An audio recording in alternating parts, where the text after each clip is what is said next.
નમસ્કાર દર્શક મિત્રો, તમે જોડ્યા છો સાયકલ સંચાલિત ઝટપટ ન્યૂઝ અને નવસારી લાઈવ. નવસારી મહાનગરપાલિકાનો કબીલપોર વિસ્તાર ત્યારે હાલમાં ચર્ચામાં છે, કારણ કે કબીલપોરના મુખ્ય માર્ગ પર ગટર ઉભરાવાની સમસ્યા સર્જાઈ રહી છે અને જે પણ જૂની કબીલપોર ગ્રામ પંચાયત હતી ત્યાં જ આ સમસ્યા સર્જાય છે, જ્યાં લોકોએ અત્યારે હાલમાં આવન જાવન કરતા લોકો હાલાકી વેઠવાનો વારો રહ્યો છે, કારણ કે ગટરના ગંદા પાણીમાંથી લોકોએ પસાર થવાનો વારો રહ્યો છે અને ગંદકીનું સામ્રાજ્ય ફેલાઈ ચૂક્યું છે. આજુબાજુ વિસ્તારમાં અત્યંત દુર્ગંધ આવે છે, જેના કારણે આજુબાજુના રહીશોએ પણ પોતાને ત્યાં જીવોથી બદતર બને તેવી પરિસ્થિતિનું નિર્માણ થયું છે, જેને લઈને સ્થાનિકોમાં પણ રોષ જોવા મળ્યો છે. વારંવાર રજૂઆત કરવા છતાં નવસારી મહાનગરપાલિકાની ટીમ દ્વારા આ જે ગટર ઉભરાવાની સમસ્યા છે તેનું કોઈ પણ નિરાકરણ લાવવામાં આવ્યું નથી અને જેથી કરીને લોકો સ્થાનિક લોકો કોર્પોરેટર પણ તેઓ ફિટકાર વરસાવી રહ્યા છે. ત્યારે ત્યાંના સ્થાનિક લોકો શું કહી રહ્યા છે, આવો સાંભળીએ. જ્યારથી કબીલપોર ગામમાં ગટર લાઈન ચાલુ થઈ, લાઈન નાખી છનાભાઈના ટાઈમની, છનાભાઈ જોગી, ત્યારથી આ લાઈન ગટર ઉભરાવાનો પ્રોબ્લેમ છે. એમની ઓફિસ બિલકુલ સામે બાજુમાં જ લાગીને એ બારીમાંથી બેઠા બેઠા બધા સાહેબ જોઈ શકે, બરાબર બહુ સારી રીતે સુગંધ બી લઈ શકે, છતાં બી એ લોકોને કોઈ દિવસ આ આટલા વર્ષોમાં 20-25 વર્ષમાં કોઈ દિવસ ઉઘડી નથી. દર વર્ષનો આ પ્રોબ્લેમ છે. જ્યારે જાઓ ત્યારે નહીં આટલું થઈ જશે, આજે થઈ જશે, 15 દિવસમાં છે, મહિનામાં સોલ્યુશન કોઈ જાતનું દેખાતું નથી.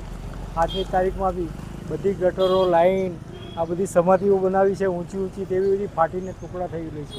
તો આ ગટર ઉભરાવાની સમસ્યા જ્યાં થઈ રહી છે ત્યાં સામે એક ક્લિનિક આવ્યું છે, તેના ડોક્ટર શું કહે છે, આવો સાંભળીએ. ડોક્ટર રેખા પાટીલ, અહીંયા કબીલપુરમાં રહું છું. મારું ક્લિનિક પણ ને ઘર પણ અહીંયા જ છે. પંચાયત સામે જ મારું ક્લિનિક છે.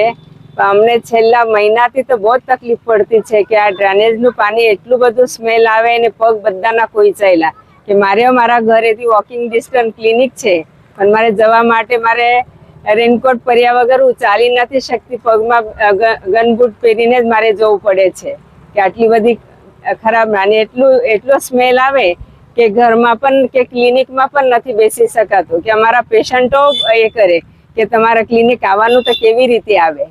એટલે બધા માટે હવે તો બહુ ત્રાસ થયો છે આ વસ્તુનો. હવે એના માટે તંત્રએ જલ્દીમાં જલ્દી કંઈ નિકાલ કરવું જ જોઈએ. છેલ્લા 20-25 વર્ષથી તમે આ હાલાકી ચોમાસામાં ભોગવે જ છે, પણ હમણાં તો છેલ્લા મહિનાથી તો બહુ ત્રાસી ગયા છે. જે પ્રમાણે ડોક્ટરે જણાવ્યું કે તેમણે ગમબૂટ પહેરીને પોતાના ક્લિનિકમાં જવું પડતું હોય છે અને પેશન્ટો પણ આવે છે, તો પેશન્ટો પણ આ ગટર ઉભરાવાની સમસ્યા, એમની ક્લિનિકની બહાર જે ગટરનું પાણી ભરાઈ રહે છે તેની સમસ્યાને લઈને તેઓ રજૂઆતો કરે છે. ડૉક્ટરો દ્વારા પણ રજૂઆતો કરવામાં આવે છે, પરંતુ કોઈ નિકાલ નથી આવ્યો, જેથી કરીને તેઓ પણ નિરાશા વ્યક્ત કરતા જોવા મળી રહ્યા હતા. ત્યારે આ બાબતે નવસારી મહાનગરપાલિકા ડ્રેનેજ વિભાગના ચેરમેન સાથે પૂછતા તેમણે શું કહ્યું, આવો સાંભળીએ. સ્થાનિક કોર્પોરેટર વોર્ડ નંબર 6 ના કોર્પોરેટર પરેશભાઈ, પરિમલભાઈ, અમારી ટીમ, ડ્રેનેજની ટીમ અને હું પોતે જાતે સ્થળ નિરીક્ષણ કરી અને એનું આયોજન કરી ને જીએબીના વાયર નીચે છે તે જીએબી કોર્ડિનેશન કરી સાથે લઈને આજે કામ ચાલુ કરીએ છીએ. એમાં છે લાઈન છે 10-15 ફૂટ નીચે છે, એટલે એનો સમય તો લાગશે, એટલે 3-4 દિવસ તો ઓછા મળે, કારણ કે નીચે જોવાનું છે, એટલે મશીનરીને નીચે ઉતારીને કાર્ય. ડ્રેનેજ વિભાગના ચેરમેને અત્યારે આશ્વાસન આપ્યું છે કે 2 થી 3 દિવસમાં સમસ્યાનું નિરાકરણ આવી જશે અને તેનો કાયમી નિકાલ થાય તેવી વ્યવસ્થા કરવામાં આવશે, તેવી અત્યારે હૈયા ધરપત આપી છે.